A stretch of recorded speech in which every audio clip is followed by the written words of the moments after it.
you have the title of the talk, Why Are People Ignoring Family Business? And that's me. The next slide tells you a bit, or asks the question, who am I? So this is the classic question of a vice presidential candidate from 25 years ago in the United States. Who am I? What am I doing here?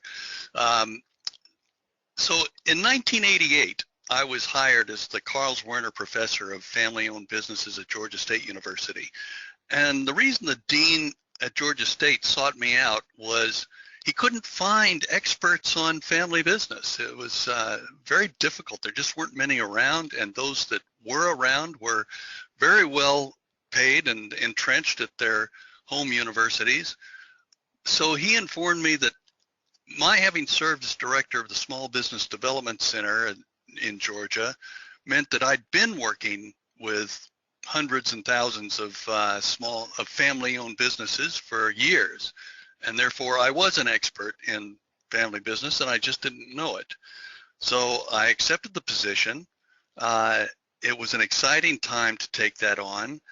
The organization known as the Family Firm Institute had been started 2 years earlier and had just in 1988 launched their Family Business Review. And so I was able to join that at the time I became this Werner Professor.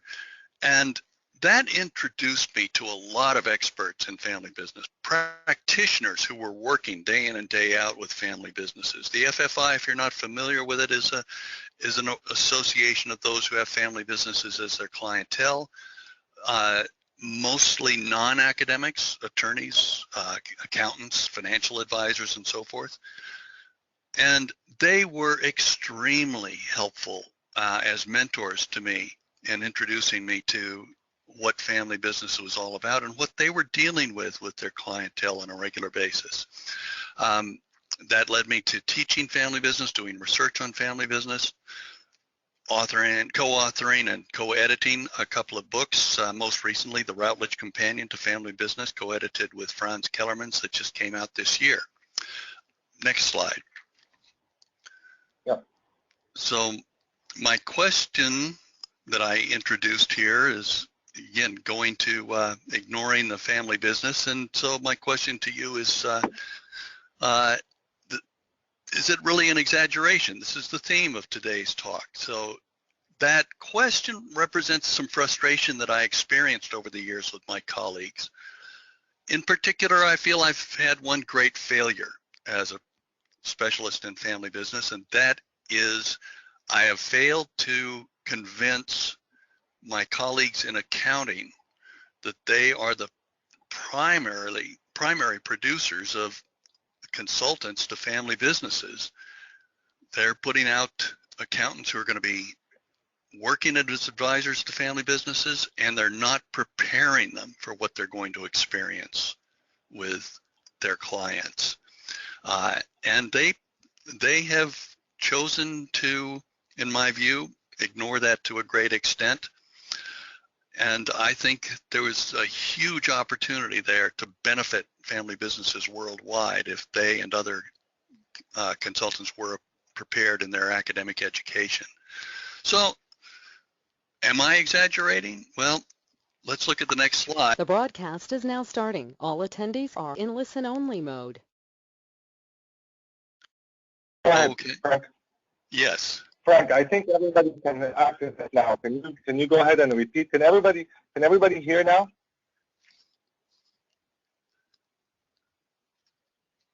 Yes, Frank. Let's go back and start again. Go back.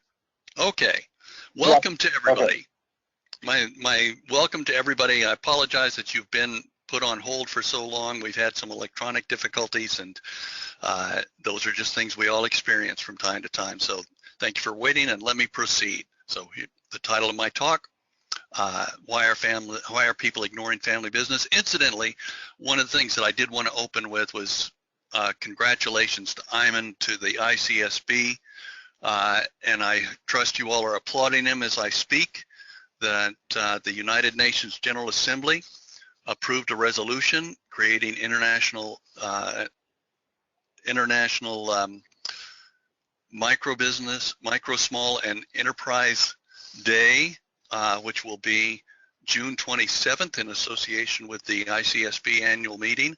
And Hyman is primarily responsible for that when working with several colleagues, but just tremendous work over a period of years to accomplish that. So a great thing for ICSB and for small businesses worldwide.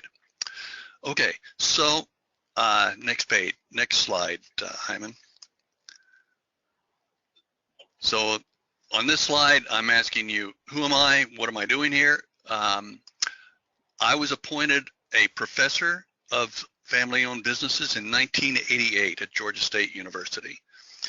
The reason I was selected was they were having difficulty finding anyone in academia with expertise in family business, and those that were around were generally well paid and well reinforced at their home institutions. So the dean at Georgia State contacted me and told me, Frank, you've been running the Small Business Development Center for the state of Georgia. That means you've been working with hundreds and thousands of family-owned businesses for the last several years. You are an expert in family business. And so I accepted the position. It was an exciting time to take that on in 1988. And it got me involved with the Family Firm Institute, which had just started 2 years earlier. The Family Firm Institute, if you're not familiar with it, is an organization consisting of members who have family businesses as their clientele. So it's predominantly attorneys, accountants, financial specialists, therapists, and psychologists, and so forth. They had been a tremendous value to me over the years. They really introduced me to issues they were facing with their clientele and what family businesses were addressing, what could be done for them, and access to some data about them. That led to publication of a couple of books. I co-authored Entrepreneurial Family Firms with Pramodita Sharma, and this year a edited book, the Routledge Companion to Family Business, has just been produced. Franz Kellermans and I were the co-editors on that, and so everything you could possibly want to know will be available to you in those books. Next slide. So the theme that we're addressing in today's talk is family business being ignored in academia? Is that really an exaggeration? The question comes out of frustration that I've had working with colleagues. In particular, it's been difficult for me to convince accounting faculty that they are the producers of the primary consultants to family businesses around the world, that the accountants are going to be working with family businesses and they're not being prepared for it. And I just have not been able to break through to that particular group and to academia at large, to the extent that I feel we could add value to both the consultants and the family business community. So my question to you is, am I exaggerating about this ignoring family business? On the next slide, I've asked you for your opinion. And these are my rhetorical questions. So at this point, let me point out that I've not defined family business for you. There's no universally accepted definition of family business. My charge to you, though, is when you teach and do research on family business, that you do make sure you define what you're talking about, because people are going to have different things in their minds. One of the early meetings that I went to with the Family Firm Institute, there was a panel of presenters. Two of the panelists were former presidents of the Family Firm Institute, and a question came up from the audience: in order to be a family business, does it have to be multi-generational? The two former presidents immediately answered, one saying yes and one saying no. So that showed me early on that there was not a definition that everybody had settled on. But I'll let you come up with your own definitions as we're talking through today. My point being, family businesses are out there and the numbers are massive and there's much that we can do for them. But my rhetorical question is, does your school offer a major? Very few schools do. A concentration, even a course. Now we are seeing some increase there, some courses being introduced by schools of business and other departments in universities. How many family businesses are out there? Well, you know that it's millions. And how large are they? They dominate economies in some cases. Periodically, some of our colleagues will review the Fortune 1000 in the United States, and it's fairly consistent that it rounds out to about 30% turn out to be family businesses. So it isn't just the tiny mom and pop shops that a lot of our academic colleagues tend to think they are. I've put professionally in quotation marks here, and it's one of the things that does bother me, even about my colleagues who specialize in family business, that somehow there's a difference between professionally managed businesses and family businesses. That term gets used in education and in research. And my view is that family members who take on management positions in the business can be viewed just as professional as those hired in from outside. And if you really want to make the point about whether family business should be taken seriously at your university, look at the donors. We know that donors are overwhelmingly entrepreneurs who've been successful and give back to their alma maters, but particularly they tend to be family businesses, and often it's the family name that's attached to different programs at the university. So next slide. Yep. Now you know what you hear about family business. This is the question that comes up all the time. You know, never go into business with relatives. And why do they say that? Well, because relatives may feel they're entitled to some share of the business and position in the business, some benefits and resources from the business without actually having put in the effort to add any value to the business. We see still a predominance of the oldest male of the next generation being selected for the leadership regardless of qualification. Some research is showing some changes there, but that's still a stereotype that people have. And there's the predator-parasite issue that the family members who are involved in the business view the family members who are outside as predators, that they want benefits from the family business without putting in the time and effort to make the business successful.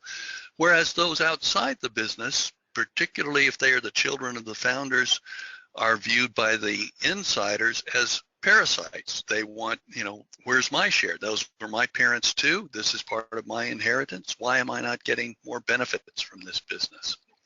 So those are views that that many of our academic colleagues have about family business, and therefore try to avoid addressing family issues in the classroom and in their research. Next slide. Yep.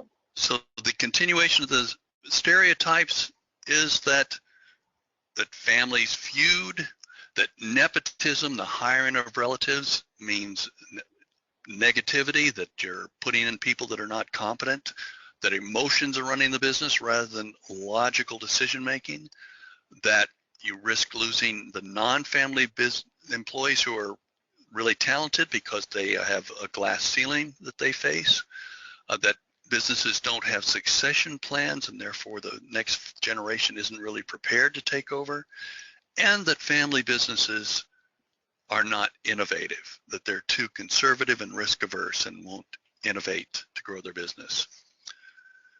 So the next slide tells you that there's been some breakthrough research that's been done by specialists in family business, and in particular I've cited two, an article and a book that Anderson and Reeb in 2003 published an article tracking samples from S&P 500 over a period of years that suggested that family businesses were actually outperforming non-family businesses financially. That has been replicated in some studies, and in some there's been some contrary findings, but it just sparked the notion that maybe there's a reason to look at family businesses besides their dysfunction. Then in 2005, Danny Miller and Isabella Bratton Miller came out with their book, Managing for the Long Run. And again, their compared study of family and non-family sizable businesses found a lot of performance measures in the family businesses that exceeded those of non-family, and basically said there's lessons to be learned here, not just for the benefit of the family business, but to improve non-family businesses. They can learn from those family businesses. So if we look at the research that's been done over the years, and next slide now, Eamon, Yep. I think research suggests to us things that we can teach. So one of the things that's come out of research is there are a lot of contradictions. You know, when you've got this massive number of family businesses out there, you're going to find positives and negatives. You're going to find all sorts of things that that suggest that family businesses don't perform, and others that they outperform. And so one of the things that would suggest that we should be able to teach is what the contradictions are and how our students ought to be prepared to manage those or address those if they work for someone else's family business. That we see in the practitioner literature the notion that family businesses may be risk averse. So how do you manage the risk, and how do you adapt to change? And there are some indications that family businesses, because they have a longer range perspective, might be more willing to change in ways that non-family businesses avoid. So you've got this attempt to balance both the change and the risk within family business. Traditionally in the literature, family conflict is viewed as confinement, as a negative aspect of the family business management. But if you look at research that's been done by Franz Kellermans and Kim Edelston, they find that conflict can be an inspiration. I was talking to my entrepreneur in residence here at WPI this morning about her role on a number of boards where she comments how much she conflicts with management, and that's a benefit to the management, that coming in with contradictory ideas can assist them in doing a better job of running the company. Then there's the issue of what made the company successful as a set of best practices, but perhaps whether it's disruptive innovation or some other source of changes in the environment, new practices are necessary. How do you balance those? You know, the need to continue to do what's made the company successful with the recognition that it may be time for a change. And then the classic issue of the generations. And the generation coming into the business showing respect for the seniors for what they've accomplished, but at the same time challenging them, you know, bringing in their new and fresh ideas is something that we ought to be able to teach in the classroom. Next slide. Yeah. So there's some research findings, and I present these to you as representative, not as exhaustive. That these research findings are some things that we can introduce to our students. The next slide hasn't come up yet, Iman. Okay. Now, do you see it? Yes? No. We still, I want to move to the next slide about research findings in the classroom. Okay. I see it on my screen. Do you see it on your screen? I see what we can teach. What can we teach on the screen? So, Okay. And now you see research findings? Not yet. Okay.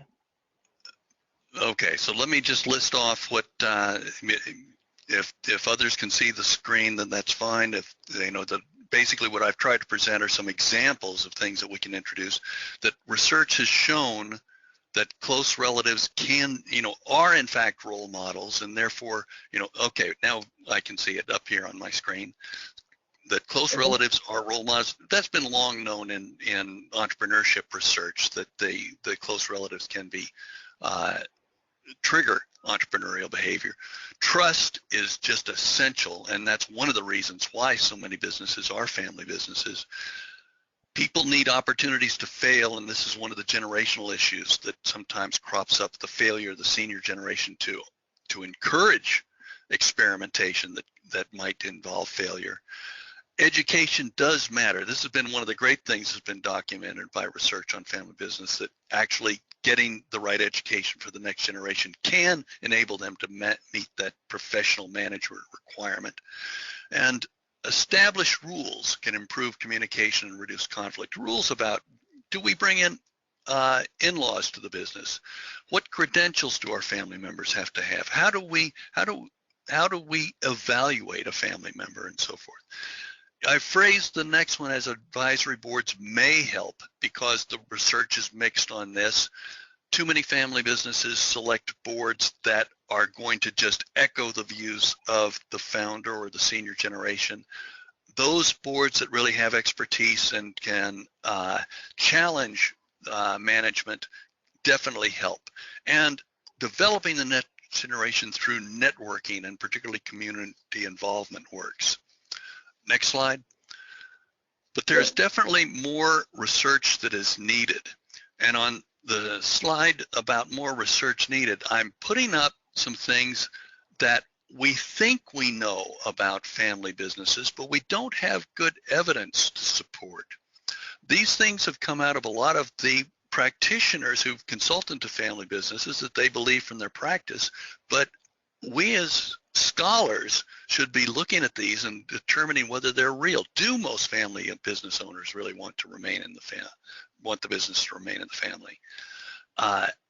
Is succession process really a failure? There's statistics on that, which if you track them back, aren't necessarily solid. The recent research on this has not been done. And if a family member starts a business that turns out to be separate from the family business, does that mean that the family business fails just because the inheritor moved off to do something else? That should successors gain experience outside the firm? I can personally attest that I make that recommendation regularly, but I have yet to find solid evidence in the literature to support that.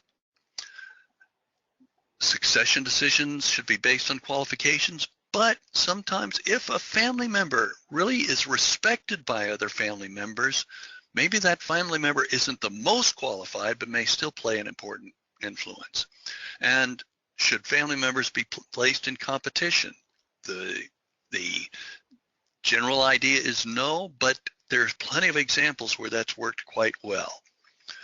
So what I've done in the next slide is to provide you with hopefully a boost toward your own research. I'm trying to make life easy for you by listing a number of literature reviews, so that if you want to see what we've learned about family business, take a little while to invest some time in looking at some of the reviews that have been done. Most of the literature reviews that I've listed on this and the next slide are out of the Family Business Review. The Journal of Family Business Studies and Journal of Family Business Management are more recent, and so they'll be ones that you'll want to look at as well. But I've also cited Wendy Handler's dissertation. It was 1989 dissertation, and I just do that as an example that many dissertations are out there that essentially have conducted literature reviews that could be of value to you. And I've used Wendy's extensively. And then I've also listed the Oxford bibliography that I co-authored that is, of course, as you could well imagine, the definitive source of literature on family business. So I welcome you to take a look at that and these others. Again, not an exhaustive list. There are plenty other reviews out there, but this just gives you an example and may give you a head start on your own research. And with that, the next slide, Simon. Yep. I now open it up for questions, comments, and criticisms. Great. And Frank, thank you so much. And I apologize for the technical difficulties here. It seems that we just had some challenges with technology today. But Frank, let me start with a question right here. And this is a question that I always wanted to ask here in terms of teaching family business, right? And from your extensive experience and what you've heard from other colleagues here, getting into a classroom with students, either undergrad and graduates, and talking about the business side of a business is easy to do. You talk about marketing, you talk about strategy, you talk about operations, you talk about many of the different aspects, and it's more of a science that you go through this stuff. You know how to do accounting, how to do finance, how to do marketing, et cetera, et cetera, et cetera. But when you start getting into the family issues in a classroom, when you start talking about sibling rivalry, when you start talking about, you know, the father figure in the family that doesn't want to give it to the young daughter even though she's more capable than the son, right? You're getting into psychology, you're getting into psyche, you're getting into people's personalities, right? And one of the issues is, are you the right person to be talking about these things? And is it harmful to these students or these young students, especially undergrads, to start listening to these things without any guided intervention moving forward? Because you open the can, right? And then things can start to happen, and this can create more conflict.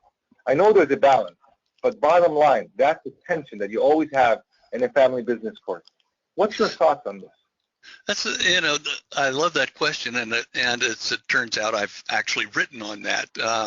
And I made a presentation on this to the Family Firm Institute years ago, and it was really an attempt to caution them about some of the work that they were doing. In other words, if you're an accountant and you've been working with family businesses, all of a sudden you find over time that you've been asked questions about that get into psychology, that, you know, that suddenly you're becoming a therapist to the business. And I caution my professional colleagues about those lines, that they have to be delicate to cross. And the FFI, I think, has taken this on very seriously, that we have to recognize what our expertise is, and when the issues being addressed in a family business go into other areas. In my case, I'm not a financial specialist, so if I'm going, you know, if we need to address some of the wealth management of family businesses or estate planning for family businesses, I need to bring in a guest speaker on that, or you share what has been presented in scholarly literature that's really gone through a peer review process to say, okay, this is what we know at this point in time. Here is this expert that can come in and share some information with you about what's going on. And the Family Firm Institute has proved to be an invaluable source of experts for me. But wherever you are, there's going to be some experts in the different fields, whether it's psychology, whether it's finance, you know, whether it's human resource management, you know, whatever it is that, you know, you're a specialist in some particular area. It's important to recognize that you might need to pull in the specialist from another area, but you ought to be able to at least introduce the students to what research has shown. So, you know, you take a step back and say, I'm not a psychologist, but here's what research has shown about these sibling rivalry issues from a psychological perspective. Okay, so a follow-up to this question here, and I've seen this in history, is when these family business centers or these family centers started popping up all over universities here, Most of them are subsidized by accountants or financial advisors or firms that were serving family businesses. And I'm going to the dark side here. But for the most part, these centers were opening up in the universities to solicit these students and in these family businesses that would come to the center, right? And in a way that was a mechanism, was a method, was an approach to solicit them for business. Is there a conflict of interest? Is there a conflict of interest from a university perspective, allowing a center to be sponsored or funded by one of these accounting firms or so on? And where do we draw the line between academia and teaching and building a center that goes beyond, just education or research? What's your thoughts on this? When I got my appointment at Georgia State University, I had a friend and colleague up at Kennesaw State, Craig Aronoff, one of the pioneers in this field. If you've looked at family business, you know who Craig is. And he had started a family business program there, and he essentially set the standard that the sponsors essentially are allowed to participate, to sit in, but not to solicit business. And when I started a program out at the University of Texas at El Paso, subsequent to the Georgia State job, we put that into effect, and they had to sign in writing that they would not solicit business. But what we did, they were present. We would periodically have them on panels providing their expertise out of financial management or whatever areas that they were specialists in, and I've seen this at other forums as well, really held the line on that.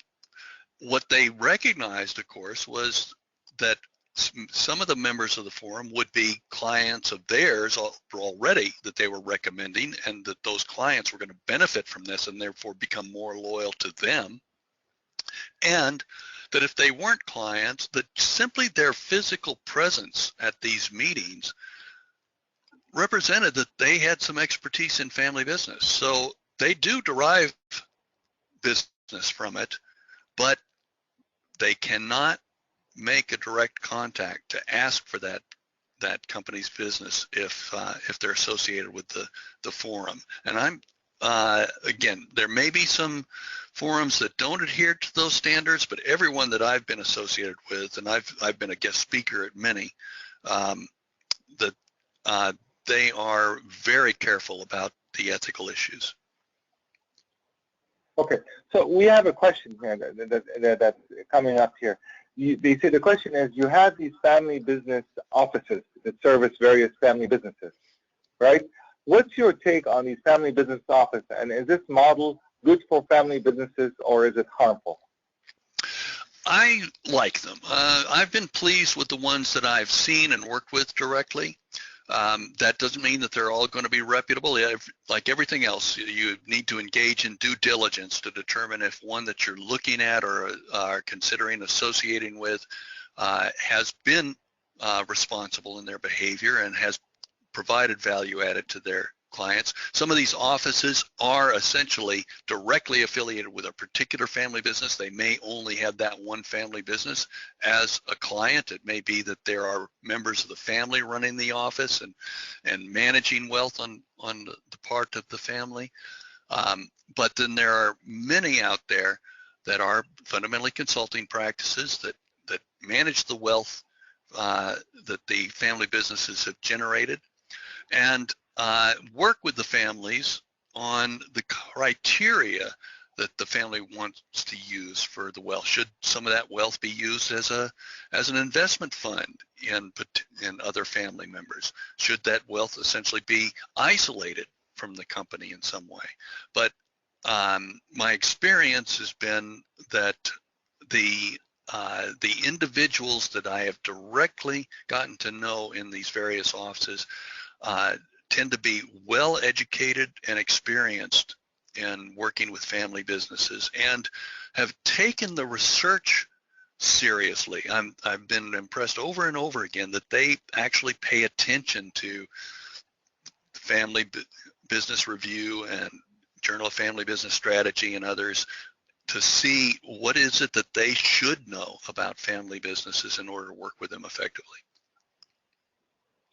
All right, and one more question here, and it's a little bit long here, but what it goes here is the following, is that under President Bush, he waived off what we call the death tax or the estate tax, and then it was reinstituted again. So it's coming on and off, right? Yet in other cultures or other countries around the world here, this is something more prevalent in the U.S. than other countries like, for instance, Latin America or in the Middle East. There's pros and cons to each here. What is your opinion about this? Is this something good for family businesses, or is it something that just, in a way, solicits more services rendered by accountants and financial advisors and so on? Well, think back to speaking to, to those of you who are in the United States, but, if you're international, you might want to look at what the U.S. model was. I mean, when the United States was created, the idea is we didn't want a class of nobility, and therefore there was an intentional decision to tax estates in order to prevent people from essentially only inheriting wealth rather than earning it through their labors. So that was somewhat embedded in the early stages of this country. Now that's of course over 200 years ago, and the issue has been argued from multiple perspectives since then. I think that there are valid arguments in favor of the tax, and again, particularly in terms of just wealth distribution in this country. And there are arguments that it essentially becomes one of the problems associated with succession in the family company. And therefore, it does, suddenly attorneys and accountants have to play critical roles to figure out how to protect the resources in order for the subsequent generation to take over. Because so many businesses of small to medium size are family-owned businesses, this is an issue that is unresolved, and I don't have a solution for you at this point. I think that there's value to inheritance in order to sustain the business within the family, if that's what the family seeks. And I would hope we could work out a framework that achieves that. But I understand the philosophy that went into the tax originally, and that that is one of the value systems that we have here in this country. Frank, last question here. If you would design the perfect family business course, what are the 3 key objectives you would recommend to educators? Oh boy, the perfect course, of course, depends on the audience for the course. If you were designing a course for people in family businesses, they're expecting to return to the family business, then if you could possibly design it so that there's involvement of other family members, particularly the senior generation, and thanks to electronics when they work, you could bring them in from Skype calls or wherever they may happen to be, so they don't have to actually be physically present. But having that direct involvement and exchange take place in the classroom is, I think, critically important. And then another aspect of that is understanding these conflicts that I raised before. Introducing these people that are going to be involved in this course, and going into their businesses, that this is normal, that that they can anticipate that there are going to be opposing views that they're going to be dealing with and addressing day in and day out, and there's no perfect resolution. Okay. Let me shift over to the broader, if we were designing it for a broader audience, part of it is designing a course that ensures that the students leave the course grasping that most businesses are family businesses, and therefore they may well find themselves working with a family business, and they need to know some of these other variables that they weren't introduced to in other courses that are likely to impact the decisions made in those companies.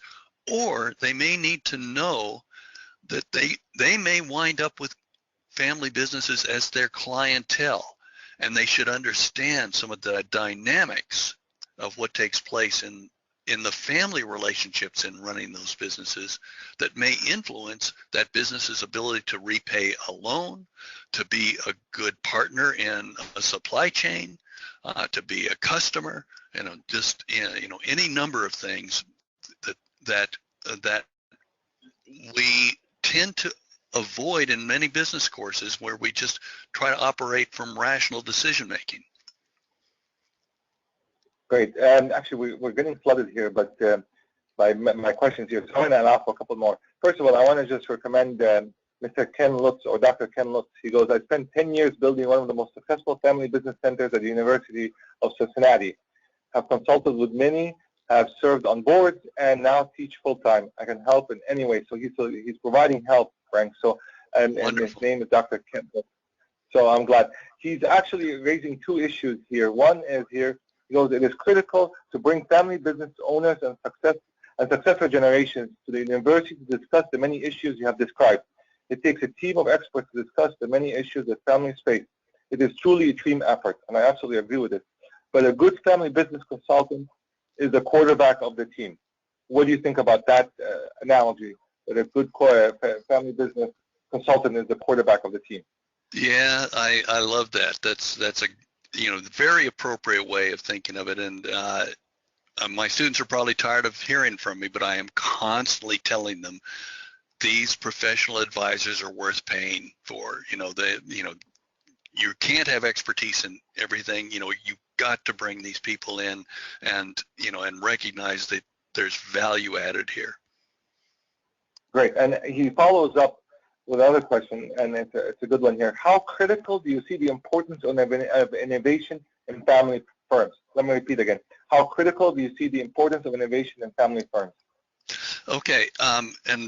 And given his expertise, I'm probably talking to the choir here anyway, but there is a lot of research on this. And so, whether it's looking into those reviews that I've cited, or specifically looking at innovation in family business, there's a great deal of research that I would encourage everybody listening to take a look at if they want to help family businesses in the innovation process. But fundamentally, I think it shows that family businesses tend to be somewhat more risk averse than non-family businesses, but are more likely to support an innovation over time. They're, essentially allow it to get in and allow it to consume some resources, and not make a go no go decision immediately, until figuring out whether or not this really can work for the business. So again, there's some real distinctions here between the family and non-family business, but I encourage you to investigate this from the empirical research that's been done on the subject, and I think you can really bring something of value both to your students and to businesses that you may consult with. Okay, so I'm gonna actually, it's a question and a combination of a question and a comment, and then I'll make an announcement. Because I think something that a lot of people will enjoy with this announcement here, and I'm part of the organization, so I think I can make it happen here with some approval. It goes like this. Thank you, Frank, for such a good presentation. So you're getting high marks here. I'm getting bad marks for the technology issue, but I apologize again. I want to ask you, how would you address the scenario around succession, especially as most family businesses do not survive past the third generation? So how would you address the conflicting view, willingness and motivation of future successors? So it's a complex question here, but I see it's coming from two angles. It is, and of course, this actually gets back to the point that I was making earlier about the stereotype that we have family business that we don't have, that isn't proved. This notion of most not making it past the third generation or to the third generation, comes out of a research study that, that was done in a. Pardon? Was it Ward, Professor Ward, that came out with that? That's right, and read his book, and he explains what how narrow that was, how limited it was, And it has, there's been no good replication of that. That was just one set of manufacturing companies in the state of Illinois, and those figures got picked up like they could be generalized to everything, and we don't know if they can. So there's a great opportunity here for some further research on the survival rates. But just think, again, if we're looking at averages, there are a lot of family businesses that don't have a second generation. That they may not have children, or the children that don't want to take it over. There are a lot that